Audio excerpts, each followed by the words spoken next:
Muito bem, pessoal, mais um vídeo aqui, um bom dia para vocês. Eu consigo uma folga do meu trabalho na semana, graças a Deus. Então eu vou aproveitar para fazer um vídeo, um react. Eu não vou ter tempo aqui de fazer um vídeo de estudo mais complexo, infelizmente, mas ainda estou com aquela promessa, tá?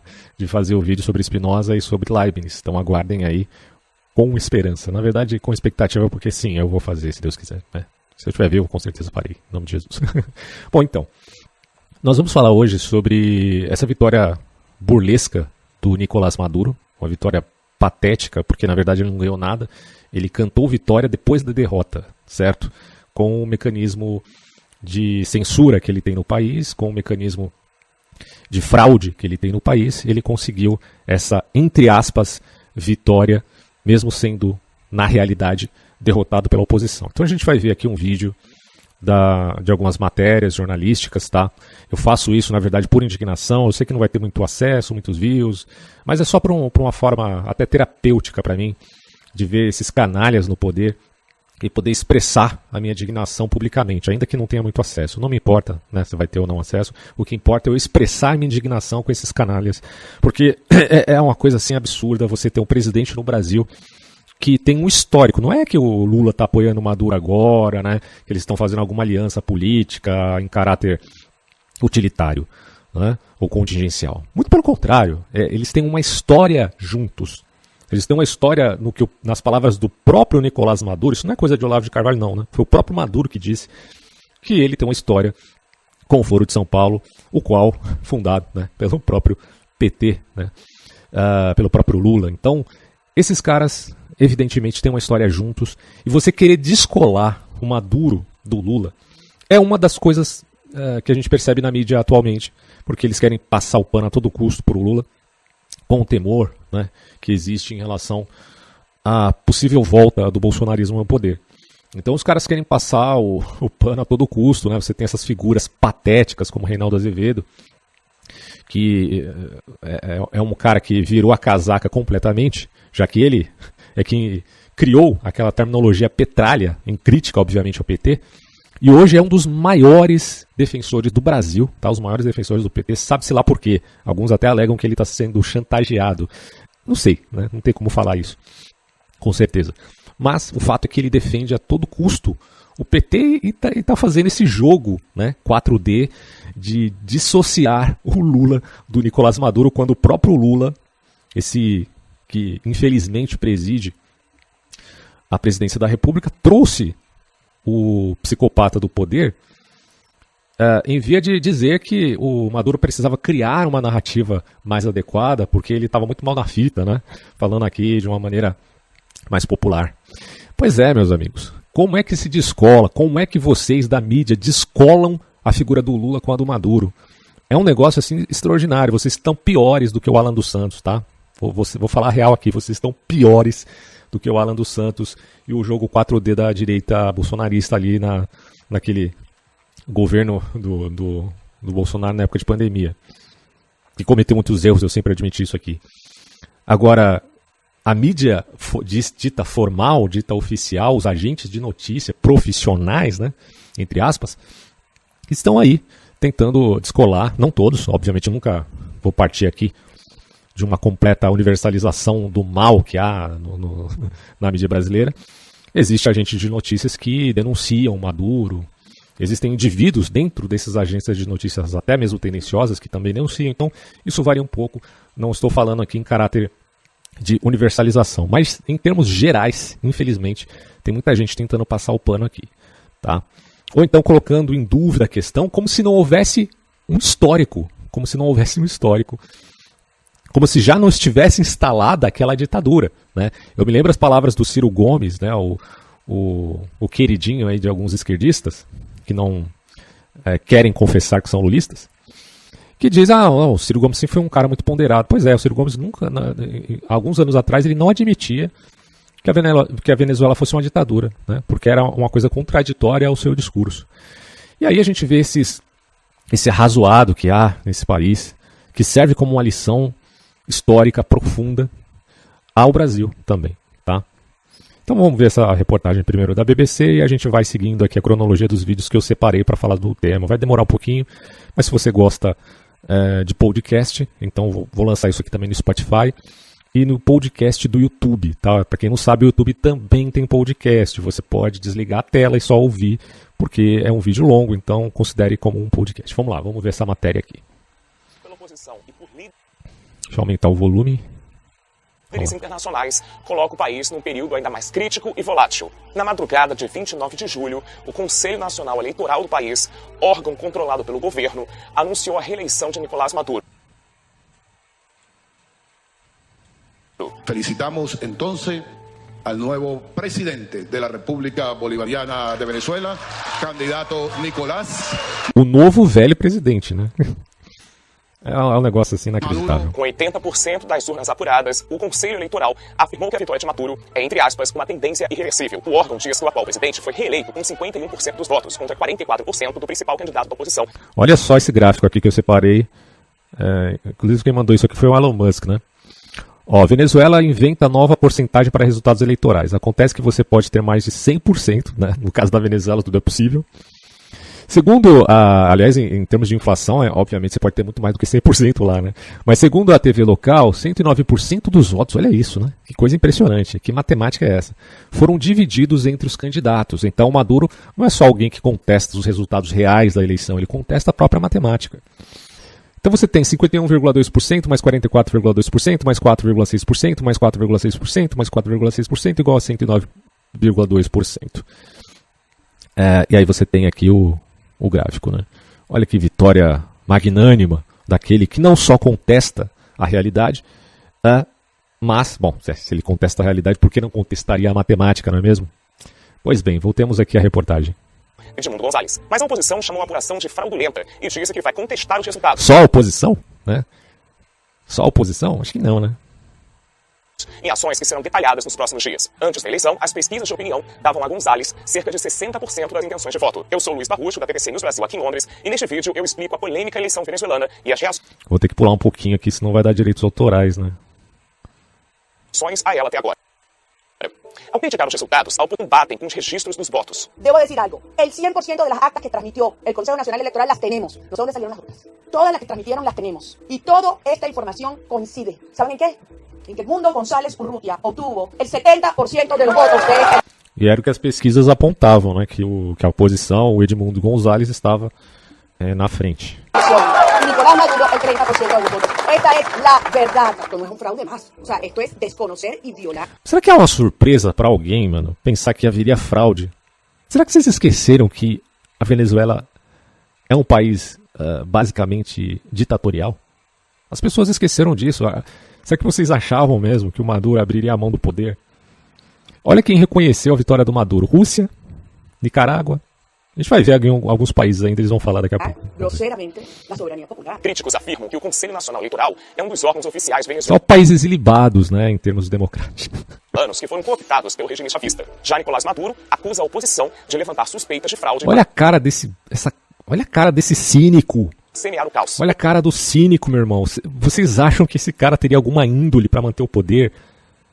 Isso aqui é a encarnação do maquiavelismo do próprio livro O Príncipe. Presidente desde a morte de Hugo Chávez em 2013, ele foi proclamado eleito para mais um mandato de 6 anos. Soy Nicolás Maduro Moro, presidente reelecto de la República Bolivariana de Venezuela y voy a defender nuestra democracia. Colado com o Lula. Não adianta vocês quererem fazer essa dissociação. Ela não existe. A eleição de 28 de julho. A prova de linguagens do Enem é totalmente aleatória. Não tem como prever o que vai cair. Uma hora. Já era vista como um momento crucial para o chavismo, regime que vigora na Venezuela há 25 anos. Pela primeira vez nas 3 disputas eleitorais de que participou, Maduro aparecia em desvantagem nas pesquisas. Analistas viam a queda de popularidade do presidente como consequência da profunda crise enfrentada pela Venezuela, cuja economia encolheu 2/3 nos últimos 10 anos. O principal adversário de Maduro é Edmundo González, que entrou na corrida presidencial para substituir o principal nome da oposição, Marina Corina Machado, impedida de concorrer pelo Supremo Tribunal venezuelano. Machado foi acusada de corrupção e... O Supremo Tribunal, como se tivesse alguma validade na porra do Supremo Tribunal venezuelano, né, que acusou ela de... porque ela era muito mais popular, acusou ela de corrupção. Ação de quadrilha, algo que ela nega. Vários apoiadores de Machado... Que ela nega. Então será que a gente vai dar mais assim, tudo bem. Não necessariamente um país ditatorial sempre irá mentir a respeito de uma determinada situação que envolve um determinado político. Tá? Não há necessidade nessas coisas. Mas a tendência sempre será essa, já que ela é, digamos assim, era, na verdade, uma candidata que representava um perigo iminente, ou uma vitória esmagadora contra o ditador, o psicopata do poder, Maduro. Receberam mandado de prisão e membros da sua equipe foram detidos. Corine Ores, inicialmente apontada como substituta de Machado, também foi impedida de concorrer. A oposição, então, se uniu em torno do nome de Edmundo Gonzalez, um opositor de perfil considerado mais discreto e carismático, que fez carreira na diplomacia e na academia. O ex-diplomata fez campanha prometendo privatizar a indústria de petróleo e criar condições para o retorno dos cercos. Coisa que o PT abomina, né? Privatização. Eles demonizam a privatização. Eu sempre falo aqui, ó, a privatização é uma coisa que tem que ser avaliada com a razão. E não por paixões, né? Sempre será bom privatizar ou sempre será ruim privatizar. Só um jumento infantilizado pensa assim. Privatização pode ser boa, pode ser ruim, de acordo com a negociação que está sendo feita em relação àquela realidade, tá? Daquele determinado setor social. De 8 milhões de venezuelanos exilados no exterior, que equivalem a 15% da população venezuelana. Já Maduro prometia modernizar a economia venezuelana e aprofundar o projeto chavista. Tanto Maduro quanto a oposição haviam assinado, em 2023, o Acordo de Barbados, em que o governo venezuelano se comprometia a garantir a eleição presidencial e a aceitar o resultado das urnas. Como consequência do acordo, os Estados... Que ele ia... né? Que ele ia... seguir, né, esse acordo. Unidos relaxaram o cara não tem escrúpulo nenhum, cara. Que escrúpulo existe num ditador, né? Ai, meu Deus.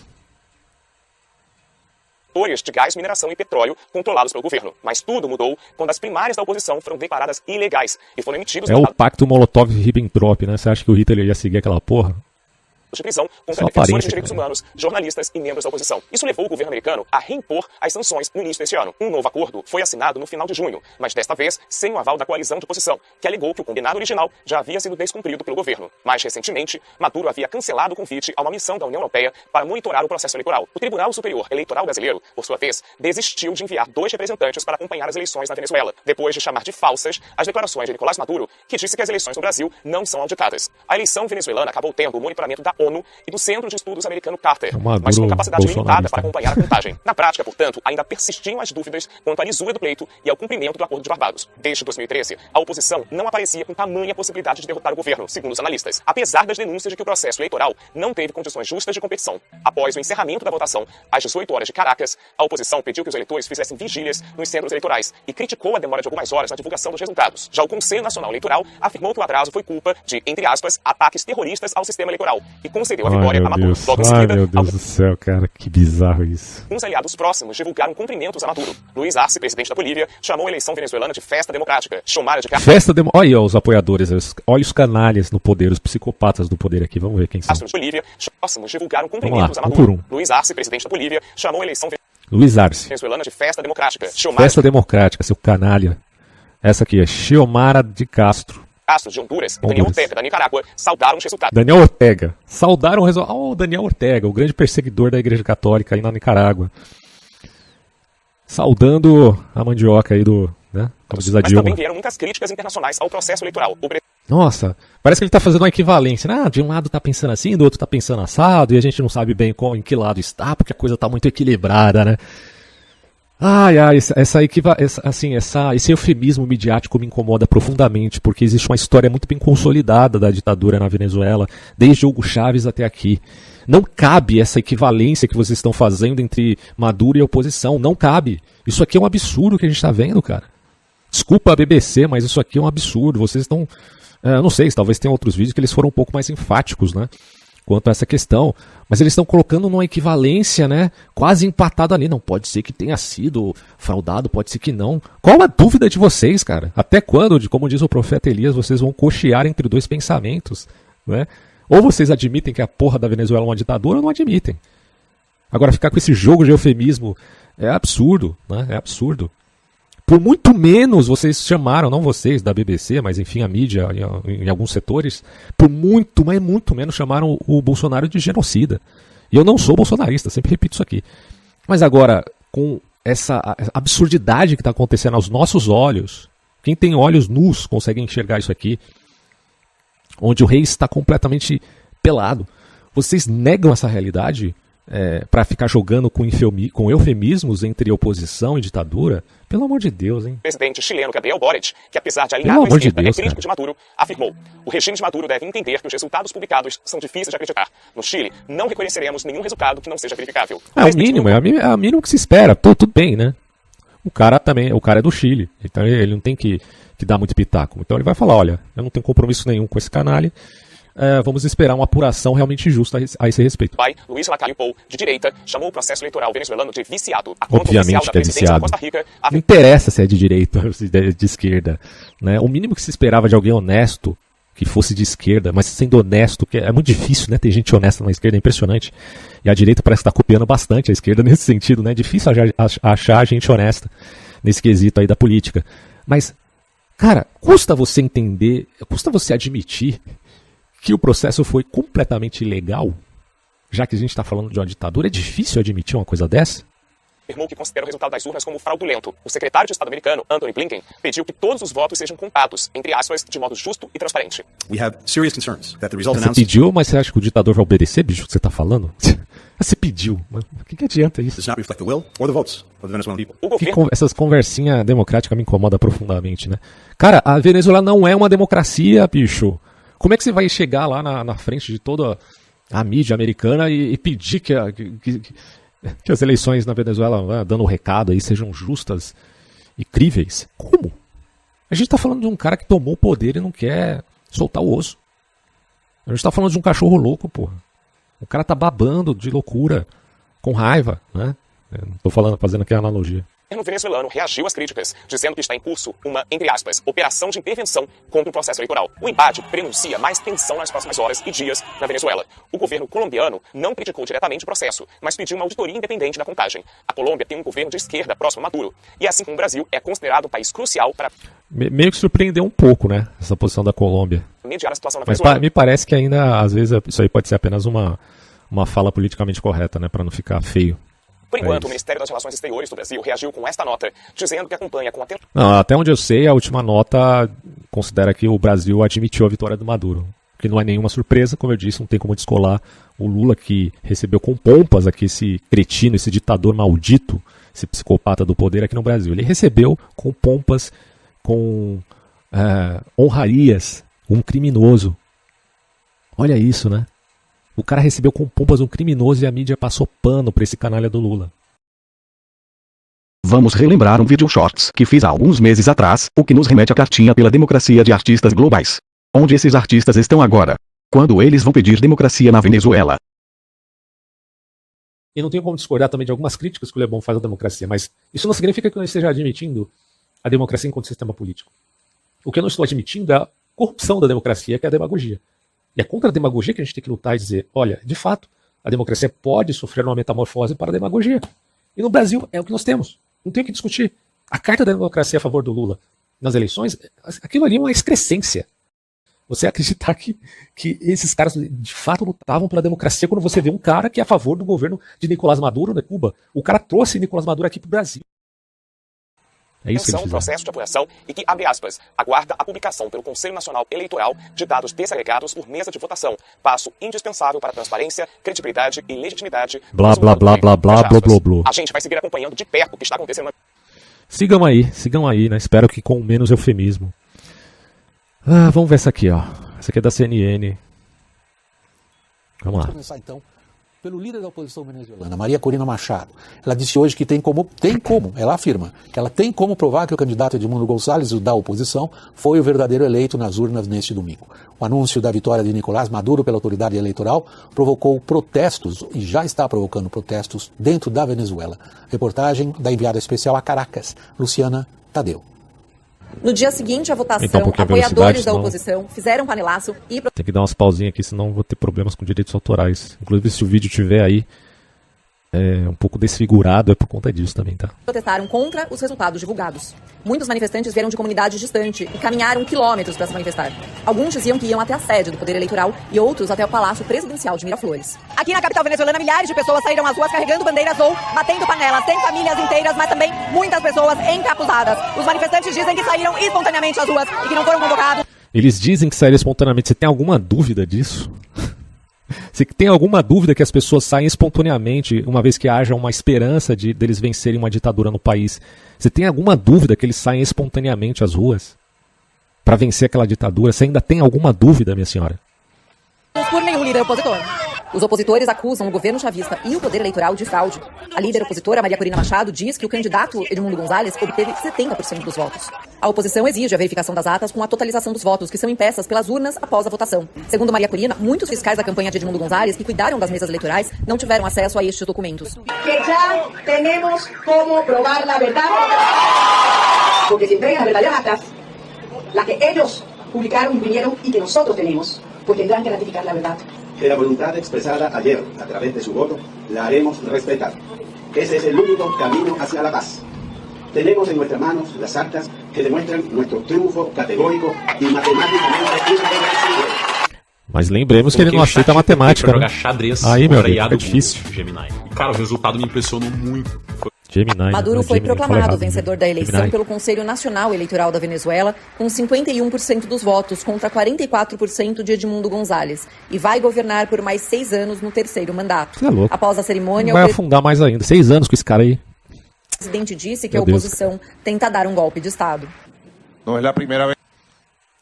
Tenta dar um golpe de Estado. Quer dizer, é a premissa do Chaves, dar um golpe, né, de Estado. Não só dar um golpe de Estado, depois dar um autogolpe. Tudo bem, o Hugo Chávez ganhou a primeira vez por votação mesmo. Só que aí ele deu o famoso autogolpe, né, como diz aquele livro lá, Como as Democracias Morrem, né, tem todo o exemplo de como aconteceu essa reviravolta na Venezuela nas mãos de Hugo Chávez, que depois passou o poder para o Maduro por conta da sua enfermidade. Na verdade, o Hugo Chávez morreu, por isso que passou o poder, jamais faria se não fosse por essa contingencialidade, né. Es que enfrentamos lo que hoy estamos enfrentando. Se está intentando imponer en Venezuela Ai, que triste. un golpe Ô, de coitado. Estado, nuevamente, Nossa, de é. carácter fascista y contra... Olha só, esse canalha aqui tá dizendo que a oposição é fascista. Quer dizer, um fascista vermelho acusando os outros de fazer o que ele mesmo faz. Acuse-os do que você faz. Né? Mais ou menos o que acontece aqui no Brasil. Né? Os violentos, aqueles que querem ganhar pelo grito, pela força, mas não pela razão, sempre chamam os outros de fascistas, acusando do que eles de fato são na prática. Né? Embora, hipoteticamente, na teoria sigam a chamada luta de classes, né, como uma espécie de justificativa para fazer o que eles quiserem, para dar botinada em que eles quiserem. Assim é este canalha aqui, psicopata, que vocês estão vendo na tela. revolucionario. Nesta segunda-feira, o procurador-geral do país, Tarek William Saab, abriu uma investigação contra... Nicolás Maduro teria que estar preso. O que esse cara está fazendo aí concorrendo às eleições, cara? Esse cara tinha que estar preso, assim como o Lula. Assim, não é nem questão de você avaliar, pode colocar ele ali, né, talvez ele tenha ganhado ou não. Mesmo se ele tivesse ganho de fato, tivesse mais votos, ele é um criminoso. Ele não tinha nem que estar concorrendo. Essa que é a realidade. Ah, vocês querem formalidade democrática quando a gente está falando de um bandido de um lado e da oposição que luta contra a ditadura do outro? Há alguma equivalência nisso aí?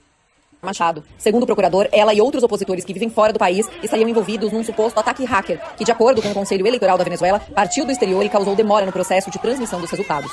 O Conselho Nacional Eleitoral... Vai lá o Castanhari defender a Venezuela do Maduro. Já que ele defendeu a Coreia do Norte, né? Vamos esperar o que ele está aprontando aí para defender o Maduro. Em tese, é um órgão independente, mas críticos de Maduro alegam que o Conselho funciona como um braço do governo, acusado pela oposição de interromper propositalmente a transmissão dos resultados. Prosseguimos inicialmente com o noticiário. O assessor especial do presidente Lula, Celso Amorim, se reuniu hoje com o presidente da Venezuela, Nicolás Maduro, em Caracas. Ao vivo, aqui em Brasília, aqui próximo de mim, então, Luciana Amaral, nossa repórter, com as últimas informações. Boa noite. Vai lá, chama lá a Gleisi Hoffmann para comemorar com o Maduro, como ela já fez antes. Vamos lá comemorar, PT. Vai lá festejar com o Maduro. A gente sabe que vocês estão colados com ele. Muito boa noite, Querem William. falar de democracia no Brasil, apoiando ditadura na Venezuela. Nossa, como vocês são democráticos, né? Vai lá, Pablo Vittar, grita lá, Lula lá, no seu show. Como vocês são democráticos. Querem falar de democracia no Brasil, apoiando narcotraficante na Venezuela. Como vocês são sensatos, não? Nossa, como vocês são sensatos. Todos que nos acompanham aqui no WW. Celso Amorim se encontrou, então, hoje com o presidente da Venezuela, Nicolás Como vocês da mídia são imparciais, hein? Nossa, não estou nem falando aqui da CNN, propriamente dita, mas, inclusive, me remetendo àquela senhora, não vou nem citar o nome dela, da Globo News. Essa reunião durou cerca de 1 hora e o que a gente aqui da CNN apurou é que Celso Amorim aproveitou a oportunidade para levar ao Maduro o entendimento do Brasil de que é preciso ter mais transparência em todo esse processo. E olha... Ele foi fazer uma exortação carinhosa Ó, Maduro, toma um pouquinho mais cuidado da próxima vez quando você for fraudar as eleições, tá? Pra não pegar muito mal também pro nosso presidente aqui no Brasil, né? Pra coisa não ficar tão escancarado quanto nós somos canalhas. Então toma um pouquinho mais de cuidado, segura um pouquinho a bola. De certo modo foi isso que ele quis expressar, o Maduro, imagino eu. Celso Amorim também acabou de se encontrar agora há pouco com o candidato da oposição, Edmundo Gonzalez. Corina não teria participado desse encontro entre os dois. Antes mesmo das eleições, Celso Amorim já vinha mantendo vários contatos, tanto com representantes da situação quanto da oposição. Amorim é hoje o principal assessor do presidente Lula dentro do Palácio do Planalto para assuntos internacionais. Em princípio, a expectativa é que ele retorne aqui ao Brasil a partir de amanhã. E conforme a gente vinha trazendo mesmo aqui no WW ao longo da semana passada, por exemplo, o governo brasileiro vinha adotando muita cautela, pregando muita cautela em relação a todo esse processo eleitoral. Por que será, né? Por que será? Porque este que está aparecendo na vossa tela é aquele que foi recebido aqui no Brasil com pompas. Então agora que ele está fazendo toda essa cagada, né, fraudando as eleições descaradamente, vai pegar mal para quem? Ora, é óbvio, para o governo brasileiro. Então, é evidente, né, que o Lula está pensando nas próximas eleições, o PT em geral está pensando nas próximas eleições, e vai pegar mal se ele ficar assim, com unanimidade do lado do Maduro. Ele está fazendo esse cálculo eleitoral, obviamente. Isso continua, viu? Até o momento, o Brasil não reconheceu oficialmente Maduro como vencedor dessas eleições. Já reconheceu, depois eu vou até ver aqui. Isso aqui foi há 12 horas atrás, tá, do vídeo. Mas parece que soltaram uma nota, depois eu vou até procurar aqui para tentar mostrar nesse mesmo vídeo. Na verdade, o Itamaraty não se manifestou oficialmente ainda sobre o resultado em si das eleições. Inclusive, o Ministério das Relações Exteriores orientou que a embaixadora do Brasil na Venezuela, Gilvânia Maria de Oliveira, não fosse a uma reunião que tinha sido convocada pelo Maduro, em que ele se proclamou o vencedor das eleições de ontem. Essa orientação partiu do próprio ministro das Relações Exteriores brasileiro. Aí teve até uma notícia que o Lula trocou farpas com Maduro. A encenação... Cara, pelo amor de Deus, gente. O Mauro Vieira, a ideia daqui do governo brasileiro era justamente sinalizar que o Brasil não iria reconhecer de forma automática essa vitória do Nicolás Maduro. Ah, olha, meu Deus, então, das como vocês são inocentes, de fraude, né? Feitas pela oposição, como vocês são inocentes? Você acha que o Brasil não vai reconhecer? Presidente eleito por um terceiro mandato pelo Conselho Nacional Eleitoral. E hoje de manhã, o Itamaraty já tinha dito que esperava a publicação por esse Conselho Nacional Eleitoral dos dados desagregados por mesa de votação. Ou seja, as atas, os boletins eleitorais de todo esse processo. O Itamaraty disse ser, abre aspas, um passo indispensável para fecha aspas. Então, isso aqui é um blá blá blá, isso aqui não tem sentido. Houve uma série de reações, evidentemente, ao que aconteceu na Venezuela no domingo. Nós trazemos agora para vocês um mapa com a intenção de ilustrar de forma gráfica os diferentes posicionamentos dependendo dos países. Em azul, no mapa que está sendo exibido agora na sua tela, estão os que não reconheceram a vitória de Maduro. Esses países estão, na sua maioria, nas Américas do Sul e Central. Em vermelho, tipo a Rússia e a China, né, reconheceram. Entre eles, países com governos e tendências ideológicas bastante diferentes. Argentina, Uruguai, pode-se dizer... Acho que a Argentina não ia reconhecer, né? Chile, não. É um governo de esquerda. Temos Equador e El Salvador, que tem uma situação bastante peculiar com o Bukele. Em um comunicado agora à noite, o governo venezuelano anunciou que iria expulsar o corpo diplomático da maioria desses países mencionados. Em esse tom roxo lilás, as nações que pediram uma recontagem ou uma revisão mais transparente dos votos. Temos ali toda a Europa Ocidental. Pode colocar o Brasil como um roxo avermelhado aí. Né? Já em vermelho, os países que se consideram aliados, ou a Venezuela se considera aliados deles, que já reconheceram e mandaram os parabéns a Maduro pela vitória. Estão entre eles Irã, China, Síria, Cuba, Rússia e entre os latino-americanos. Olha aí, ó. Olha aí quem estão. Irã, Rússia, China. Olha os países bonzinhos, né? Essas democracias, esses capitalismos, vamos dizer assim, autocráticos. São eles que reconhecem o ditador, o narcotraficante, o criminoso no poder. E tem gente do lado desses países aí. Coisa bonita, né? Aqui no Brasil. Aprendendo aí nas escolas e nas universidades que é bonito apoiar autoritarismo, ditaduras, desde que eles não sejam, entre aspas, fascistas. Nicarágua, uma ditadura de esquerda, e Bolívia está uma curiosa situação política lá também, saindo do regime de esquerda. Pois é. Vamos agora então, repetindo a participação aqui de Eduardo Viola, Rubens Barbosa, Caio Junqueira e Lorival Santana. Meu boa noite a todos. Queria saber onde é que está o meu professor do PT agora, né? Porque o cara teve a cara de pau de passar para nós em aula, cara. Ele passou em aula um documentário a favor do Hugo Chávez, né? Ah, bicho, ele era professor de filosofia política ainda, hein? Olha que coisa linda. Vocês, começando por você, Viola. Nós temos um fato consumado. A ditadura venezuelana apresentou ao mundo um fato consumado. Esse fato consumado vai perdurar? Eu acho muito provável. Como eu já falei sobre Venezuela neste programa faz 2 meses, os regimes autoritários e consolidados, não popularmente, mas consolidados no poder, eles não abandonam o poder pacificamente. Exatamente. E uma coisa fundamental a entender aqui é que o regime de Maduro tem apoio de 3 regimes autocráticos fundamentais, que são Cuba, China e Rússia. Nesse sentido, podemos dizer que Venezuela é um campo de batalha da Segunda Guerra Fria, basicamente entre democracias e autocracias. O Irã que apoia os ataques a Israel, daqui a pouco a gente vai ver a fala do Benjamin Netanyahu. Não estou aqui para defender o Netanyahu em tudo que ele faz, não acho que seja uma figura ilibada totalmente, mas algumas verdades ele colocou ali no Congresso americano, a gente vai ver daqui a pouco. Vou perder essa. Penso que é muito difícil, porque as armas estão todas com o regime. A oposição só tem a vontade de mudança, mas a capacidade, a história do regime é uma história extremadamente repressiva e sangrenta, sempre que tem mobilização popular. Existe uma história, né, pessoal, existe uma história do que está acontecendo na Venezuela. Não começou agora, isso já começou há décadas, porra. Eu penso que o fato consumado continuará assim, que haverá um aumento extraordinário da repressão, da imigração de pessoas, e penso que a posição do Brasil, que eu não diria que é a mesma de Estados Unidos e União Europeia, tá certo? Acho um pouco diferente, porque a história dos Estados Unidos... É lógico. Brasil, perfeito. Você achar que a posição do Brasil é a mesma que os Estados Unidos nesse quesito, vocês estão loucos da cabeça, cara. O Nicolás Maduro é do Foro de São Paulo mesmo, que do Lula, o mesmo do PT, o mesmo de todas as ditaduras de esquerda da América Latina. Como é que vocês acham que é a mesma posição que acontece lá nos Estados Unidos em repudiar as eleições na Venezuela, ainda que com essa fala politicamente correta, né, dizendo que nós esperamos de vocês um pouquinho mais de credibilidade, tá falando isso pro bandido, pro estuprador, espero que você tenha um pouquinho mais de sensibilidade quando for estuprar a sua vítima. É isso que vocês estão fazendo, cara. Então os Estados Unidos estão com aquele discurso politicamente correto e o Brasil está simplesmente pisando em ovos por um cálculo eleitoral. De cumplicidade com o governo Maduro. Claro, o Brasil tem cumplicidade. A interrupção nesse momento, pra gente separar um pouquinho os assuntos, são muitos, a gente tem um programa inteiro para isso. A gente vai entrar com bastante vigor na questão de como o Brasil se relacionou até agora com o regime venezuelano. Eu queria colocar os outros participantes hoje agora na conversa, começando por você, Rubens, e perguntando na mesma linha. A ditadura apresentou ao mundo um fato consumado. Que capacidade tem os diversos eixos da política internacional de alterar ou não esse fato consumado? Eu acho que tem muito pouca margem para mudar o que ocorre lá, porque como foi mencionado... Se o cara falar muito devagar, a gente coloca aqui uma velocidade maior, tá? O governo está estabilizado lá com o apoio, isso que é muito importante, com o apoio das Forças Armadas. Quer dizer, a única chance de ser contestado o poder do Maduro seria se houvesse uma cisão dentro das Forças Armadas, mas nós conhecemos Nós sabemos que não há.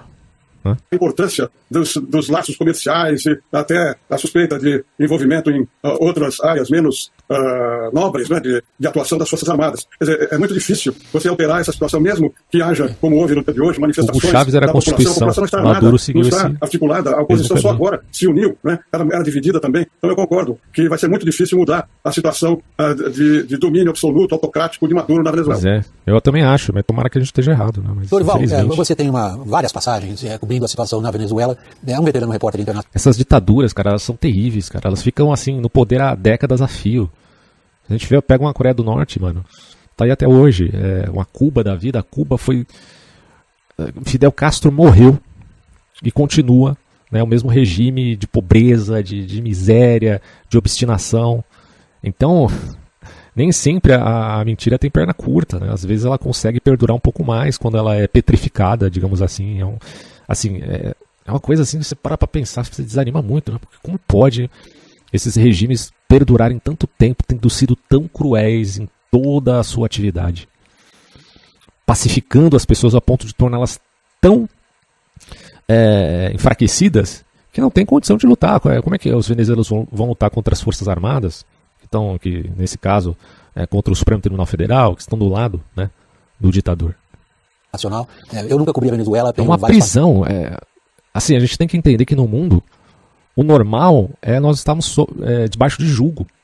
O normal na história do mundo é isso. As democracias liberais são uma grande exceção.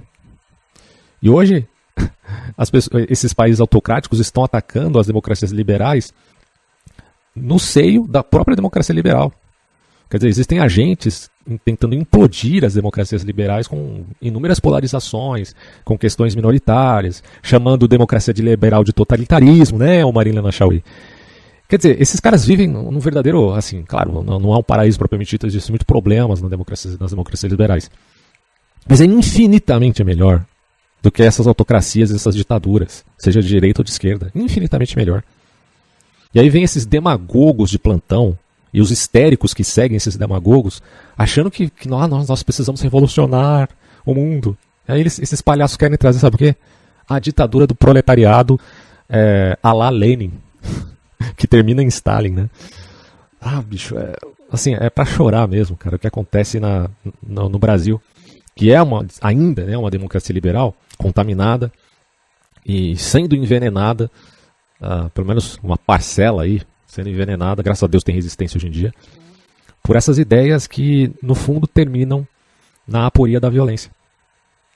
Descobrindo regimes de força, sobretudo no Oriente Médio e na Europa, a repórteres veteranos como nós dois, não cai muito fácil acreditar que uma consolidada ditadura abandone o poder simplesmente pelo voto. Pois né? Será que é difícil entender uma coisa dessa, né? Você acha que Maduro perdeu, vai aceitar o resultado das eleições, vai bater palma pro Pony? Pelo amor de Deus, A gente fala de processos históricos bem diversos Vamos lá, do que né, seria gente? o da Venezuela. Vamos Mesmo lá, assim, né? Lorival, queria a sua avaliação. Surpreende a maneira tosca com que a ditadura de Nicolás Maduro apresenta um fato Exatamente, consumado. cara. Podia-se imaginar Exatamente. vários cenários pelos quais É o isso resultado que a favor da oposição. que o Celso Amorim foi falar pro Maduro, né? Vocês foram tão toscos na sua fraude que vocês podiam ter pegado leve, um pouquinho mais, né? Pelo menos fazer uma propaganda, igual o Lula falou pro Maduro quando ele esteve no Brasil. Pô, faz uma narrativa um pouco mais verossímil, né? Porque entre verossimilhança e realidade é uma coisa bem diferente, né? Não necessariamente verossímil é real. Então tenta fazer uma coisa um pouquinho mais verossímil para parecer real. É isso que esses canalhas seguem, cara. Eles vivem no mundo da ideologia, não no mundo da realidade. Seria desrespeitado. Esse é provavelmente o mais bruto de todos eles. Olha aqui, vocês não ganharam, ponto, acabou na minha mola. O mérito, nesse caso, é da oposição, que tem um aprendizado de 2 décadas de lidar com as táticas chavistas, né? Essas táticas incluem o uso de forças irregulares, chamados de coletivos, que são homens armados e que causam tumultos para dar a impressão de que houve ali um confronto entre manifestantes e a polícia para justificar a repressão. Então, os venezuelanos já estão acostumados com essas táticas, reconhecem claramente esses homens quando eles chegam para tumultuar e impedir o acesso, como foi o caso do acesso dos fiscais da oposição às salas onde estavam sendo apurados os votos, né? E a oposição se preparou da seguinte forma. Primeiro, evitando a todo custo uma situação de boicote à eleição, que muitas vezes foi a opção considerada a única possível. Foi assim em 2017, a Assembleia Constituinte, que eu cobri, 2018, na eleição presidencial. Mas concluiu que, neste momento, era melhor participar, fosse com que candidato fosse, né? Encontrar um candidato que fosse autorizado pelo regime. A própria participação nesse jogo eleitoral foi uma coisa assim que era só uma questão de uma vitória moral, porque certamente a oposição na Venezuela já sabia que o predador iria querer fraudar as eleições. Obviamente eles sabiam disso. E depositar nele os votos. É uma vitória moral, mas que não tem, enfim, né, um resultado pragmático, né? A Maria Corina Machado disse que mobilizou 1 milhão de pessoas para trabalhar nessa eleição, né? Como fiscais, etc. Então, mesários, etc. Sim, então, a tentativa, né, o esforço deles.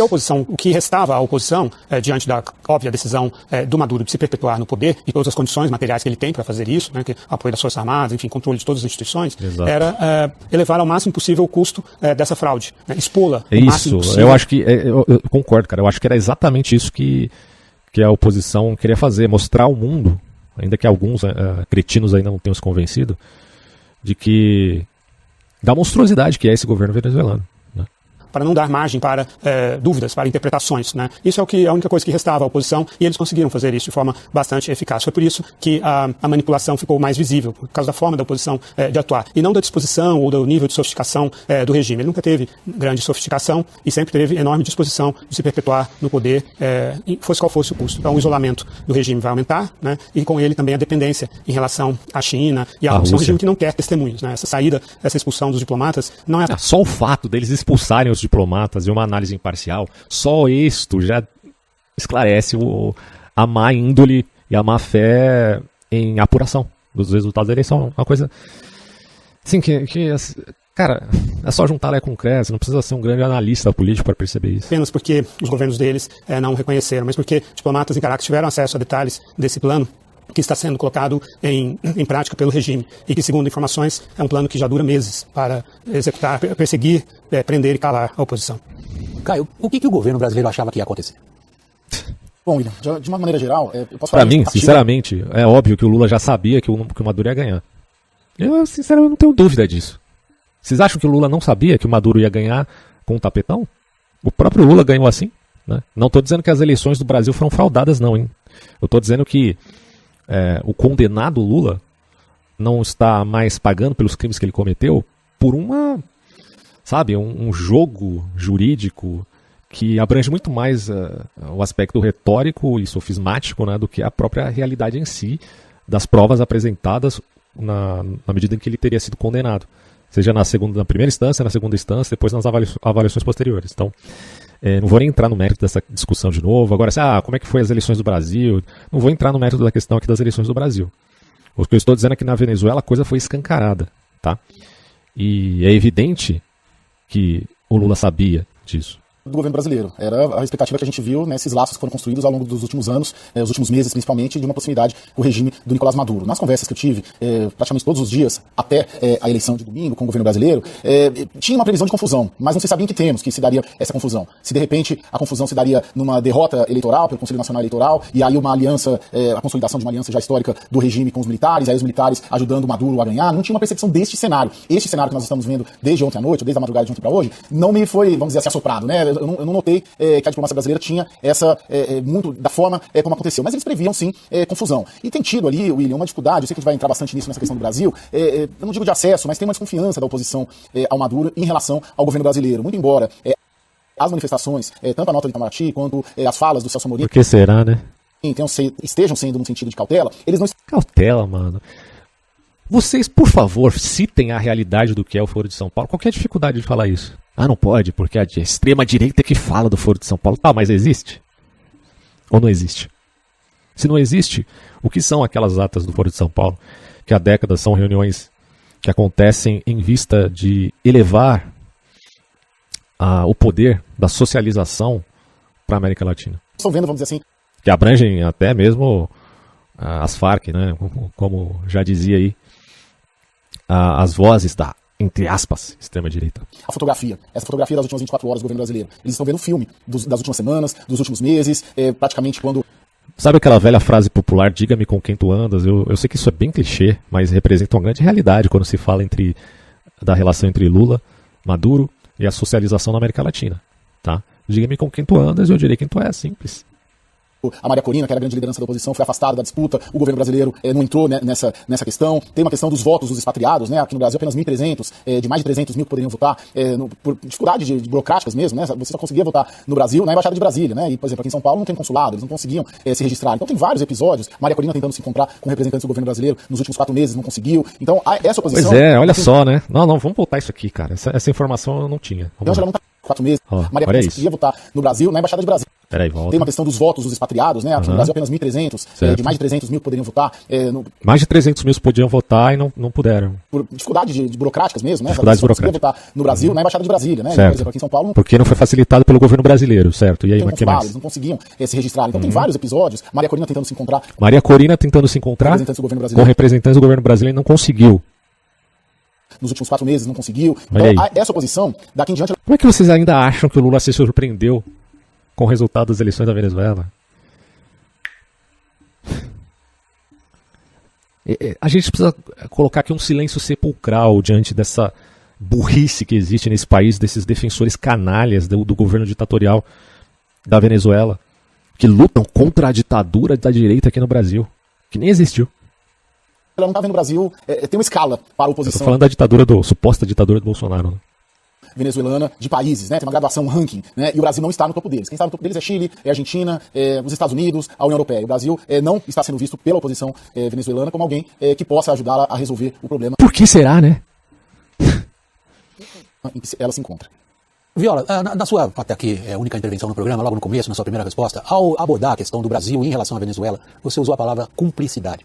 Essa cumplicidade teria dado ao Brasil, eventualmente, na sua avaliação, Viola, instrumentos para, de alguma forma, vai lá, Gleice Hoff, comemorar com o seu apoiador Nicolás Maduro, vai lá.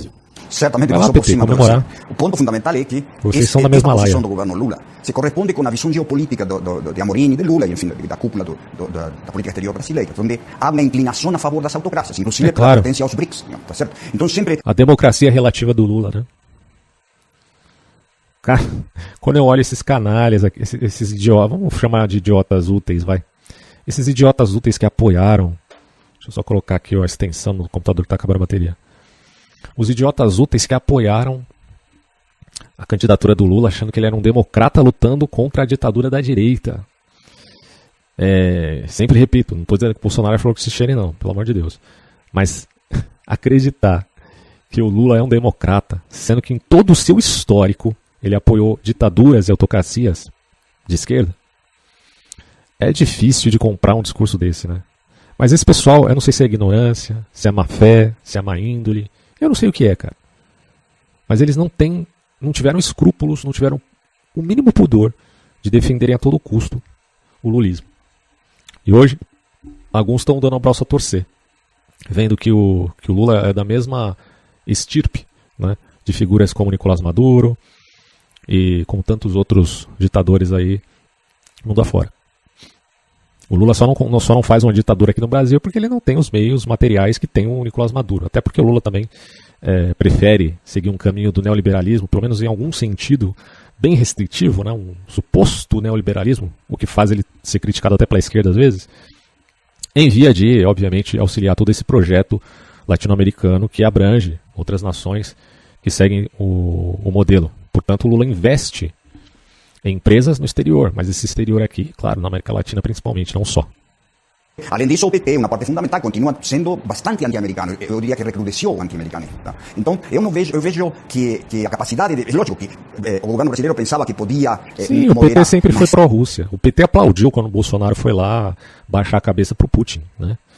Aplaudiu, assim, não aplaudiu efetivamente, mas gostou dessa postura. Certamente não moderou, digamos, inclusive em todos os eventos, desde Barbados, de como foram violados sistematicamente os acordos e demais. Tá? Então, acho que a posição correta hoje na América Latina é por parte dos governos que se pronunciaram, que condenaram a fraude, que pedem uma clara, tem uma posição clara em relação ao que aconteceu. Não apenas dizer, não, vamos ver, quero mais dados, demais, digamos, tá certo? Não, o que já aconteceu é escandaloso, absolutamente escandaloso para um país democrático como o Brasil. Por sorte, eu acho que o governo Lula não é, nessa posição, não é representativo da sociedade brasileira. Rubens, você tem uma larga experiência, você tem uma larga experiência como diplomata internacional. Você já passou por diversas fases das relações internacionais e lá atrás sempre houve esse dilema. Como é que se relaciona um país livre e aberto com uma ditadura? Isso foi típico de uma certa fase da Guerra Fria, mas é um problema que continua presente. Existe talvez, Rubens, algum tipo de comportamento? Você pode até falar de relações econômicas, tá, entre democracias e ditaduras. Não necessariamente a democracia no Brasil vai dar pitaco sobre a ditadura em determinado país. Tem situações em que você tem que apelar a um certo pragmatismo das relações, principalmente em caráter econômico. Eu entendo isso, certo? Agora, o que é errado é errado. E o país em questão tem que, o governo em questão, né, de países democráticos, tem que fazer essa diferença do que não ficar passando pano ou ficar tentando desviar a realidade brutal que há naquele país ditatorial, dizendo que aquilo, na verdade, não é bem o que as vítimas dizem, o que as vítimas sofrem. Isso aí já é mau caratismo, cara. Já é um negócio que transcende qualquer pragmatismo de relações econômicas. De como lidar com uma ditadura que o Brasil tivesse violado, no caso da Venezuela, e colhe hoje os frutos que está colhendo? Olha, eu acho que o que está acontecendo hoje é talvez o maior teste para a política externa brasileira no governo Lula, nesse ano e meio de governo. Quer dizer, o próprio governo se colocou nessa situação. Não, mas ainda vai ter gente que vai defender o Lula ainda, vai ter gente que vai defender o PT ainda. Não. Pode ter certeza, cara. Sempre vai ter um idiota que, em vez de defender a todo custo o PT, vai tentar até justificar essa escancarada fraude na Venezuela. Vai ter. Governo militar, posições pragmáticas, né, de reconhecer a China, de reconhecer a independência de Angola. Você teve posições contraditórias com o interesse brasileiro naquele momento. Hoje, você está tendo uma mistura entre a ideologia e os interesses nacionais. O Brasil, como foi dito, é um país ocidental, um país democrático, que respeita na Constituição, né, princípios, valores, que não são os que defendem... daquele jeito, né? Hoje a gente está vivendo no Brasil um ativismo jurídico que, infelizmente, está bem patente para todo o mundo. Tá? Não é novidade. Então, tudo bem, o Brasil não é uma ditadura ainda, mas tem situações aqui bem duvidosas, bem controversas, principalmente no Poder Judiciário, né? e no Executivo também. Então, aí o Legislativo está sendo um pouco exprimido nesse contexto. Então, no Brasil não dá para confiar muito, não. Hoje é a Venezuela e o governo Maduro. E a gente fica nessa encruzilhada por uma questão ideológica, não uma questão... Mas não chegamos a ser como a Venezuela, graças a Deus, ainda não. Espero que não chegue. Defesa do interesse brasileiro. A defesa do interesse brasileiro hoje estava no Brasil liderar aqui na região. Uma coisa que me chamou muito a atenção hoje foi a ação dos países... A postura mais sensata quem teve foi o presidente da Argentina. Podem criticá-lo à vontade, mas ele falou a realidade, ele falou a verdade sobre o Nicolás Maduro. E disse os absurdos que aconteceram ali na Venezuela. Sem papas na língua. Porque tem certas situações que você tem que dar ênfase justa àquela circunstância. Se eu estou vendo alguém estuprando uma mulher, eu tenho que ser justo com a circunstância também e dizer, olha, o que fizeram com aquela mulher, o estuprador que fez isso, ele tem que pagar pelo crime e falar isso e, obviamente, procurar essa justiça com a maior ênfase possível. Você não pode ser eufemista com o estuprador e dizer, mas calma aí, né? Vamos lá, vamos tentar ver isso por um outro ângulo e ficar com esse discurso que não consegue verificar o mérito da questão ou da situação propriamente dita. Isso aí é terrível, né? Como se diz por aí, a avaliação da proporção do fato. Você não pode querer eufemisticamente dizer que a oposição da Venezuela é exatamente igual ao estuprador que estuprou a Venezuela durante anos e está fazendo da Venezuela o seu quintal. Isso é um absurdo, cara. É inaceitável que a mídia brasileira se coloque nesse papel. 7 países que agora acabaram sendo expulsos lá da Venezuela, desde o dia da eleição, eles se organizaram sob a liderança do Uruguai. Você vê a gravidade em termos de política externa do que está acontecendo. O Brasil está a reboque dos interesses da região, que hoje estão sendo liderados por países pequenos, como o Uruguai, como o Paraguai, como o Chile, que é de esquerda também, sem falar em Peru e os outros países da América Central. Então, esse que eu acho o ponto mais grave do que está acontecendo. A política externa brasileira hoje, por questões... Mas, historicamente, o Chile tem uma predominância, né, de práticas econômicas mais saudáveis, como nós sabemos, apesar de todo o problema que o Chile sempre teve no passado, com ditaduras de direita também e tudo mais. Mas ainda do ponto de vista econômico, manteve uma certa saúde, digamos assim, entre aspas, né, uma saúde econômica, apesar de ser de esquerda ou às vezes de direita, etc. As ideológicas, né, está até agora, e eu espero que isso mude por realismo, por pragmatismo, por que for, para não voltar a cair no erro de apoiar o Maduro, como tem apoiado o... Aí você está sonhando, porque, sinceramente, você achar que o Lula não vai continuar com essa aliança com o Maduro, vou passar aqui para o professor Roque, vamos ver o que ele vai dizer aqui sobre esse assunto. Venezuela. Primeiro, gente, eu estou um pouco surpreso em ver a quantidade de pessoas tratando e falando desse assunto com expectativa, com relevância, com otimismo, com esperança. Como que você espera que uma eleição em uma ditadura seja real? Não tem surpresa. Pois é, novidade pra galera aí. Surpresa nenhuma no resultado da eleição. Porque não existe eleição de verdade em ditadura. Porque o resultado não importa. Você acha que em algum momento o Maduro ficou preocupado com o resultado? Ele ficou preocupado talvez com a performance que ele teria em relação a tentar justificar que o resultado foi outro, né? Quando não foi. E a Venezuela não se tornou uma ditadura hoje, ou alguns meses atrás. É isso que eu queria que vocês ouvissem. A Venezuela vem num processo para estar onde está há muito tempo. Antes de eu aprofundar aqui no vídeo, deixa eu fazer uma pausa para falar sobre essa parte aqui, né? Pula. Nós estamos em 2024. O Maduro assume o poder em 2013. Vejam, isso é muito tempo. E há muito Maduro, porque antes dele teve Hugo Chávez. tempo nós sabemos que a Venezuela se tornou uma ditadura. Eleições em ditaduras não são eleições de verdade. O resultado é sempre sabido e esperado. Qual o resultado? O ditador vai ganhar. Não tem novidade, não tem segredo. Não faz sentido essa expectativa, essa conversa que a gente assistiu nas últimas poucas semanas aí, das pessoas falando, não, as pesquisas de opinião, os veículos, todo mundo tratando desse assunto como se fosse de verdade. Ninguém trata as eleições na Rússia como se elas fossem reais. Porque é uma novidade, o Putin vai ganhar, né? Todo mundo já sabe que não é real. E eu fiquei com dificuldade, confesso, em compreender essa relevância que foi dada a uma eleição, e até por isso que eu nem falei desse assunto, óbvio. Mas como eu pensei, foi uma vitória, ainda que não sabemos qual a repercussão na prática a respeito disso, mas foi uma vitória moral da oposição, né? Deflagrou mais uma vez aquilo que já era patente, de que o Nicolás Maduro é de fato um ditador, e que nos choca como a mídia tem tratado essa situação em alguns casos. Fazendo de novo, né, essa equivalência entre o governo ditatorial e a oposição que luta contra a ditadura. E hoje eu vim falar porque... Talvez por dissonância cognitiva, já que eles estão impregnados com a ideia de que qualquer ditadura deve necessariamente ser de, entre aspas, direita. Todo mundo tá, não, e a eleição, e o resultado da eleição? E aí eu percebi que a gente precisa se aprofundar nessa questão, né? Qual questão? A questão do funcionamento de uma ditadura e de uma democracia. Para que serve uma eleição numa ditadura? Se a Venezuela é uma ditadura, então para que o Maduro deixa ter eleição? Eleições em ditaduras, elas ajudam o ditador a se fortalecer. A maquiar a situação. Elas não enfraquecem o ditador. Como assim? Elas trazem legitimidade. É óbvio. É óbvio que, cara, eu tô falando uma coisa muito certa, né? Quer dizer, é óbvio que uma eleição numa ditadura serve justamente para fortalecer o ditador em questão, para que ele tenha uma justificativa em via de se legitimar narrativamente. Nós sabemos que toda a narrativa dele é ficcional. E a eleição também é ficcional. mas serve para levar ao mundo uma outra narrativa e dizer, olha, você está falando que nós somos uma ditadura aqui, mas aqui tem eleições. Mas tem daquele jeito. Mas aí fica aquele discurso, né? Você diz A, eu digo B. Se você diz que é fraude, eu digo que não é fraude. Quer dizer, é para fortalecer uma narrativa que o ditador permite que haja eleições. Mas pouco importa o resultado, né? O resultado não importa, nunca importou para Maduro. Elas trazem uma aura de decência, de que ele não está lá porque ele é um ditador. Maduro estaria ali porque ele foi escolhido. Ele acabou de ser eleito pelo povo. Então, a ditadura ela serve a um propósito de colocar uma máscara, um véu de legitimidade, de seriedade e de que ela não é uma ditadura. E que todo mundo tem voz. Para fortalecer então, uma narrativa. Todas as ditaduras que têm eleição, isso só serve para uma coisa. Para ajudar o ditador. Exatamente as palavras do Lula quando Maduro veio para o Brasil. Melhore a sua narrativa, né? É isso. Fortalecer o ditador. Esse eu acho que é o primeiro ponto, que talvez isso não esteja claro para todo mundo. O segundo ponto que eu entendo que é importante é que eleições são apenas uma parte do que é uma democracia. E eu diria que não são a parte mais importante. Existem outras coisas, outros elementos que constituem uma democracia que são muito mais importantes do que as eleições, ou que, assim, complementares, e a soma deles é superior ao fato de ter uma eleição.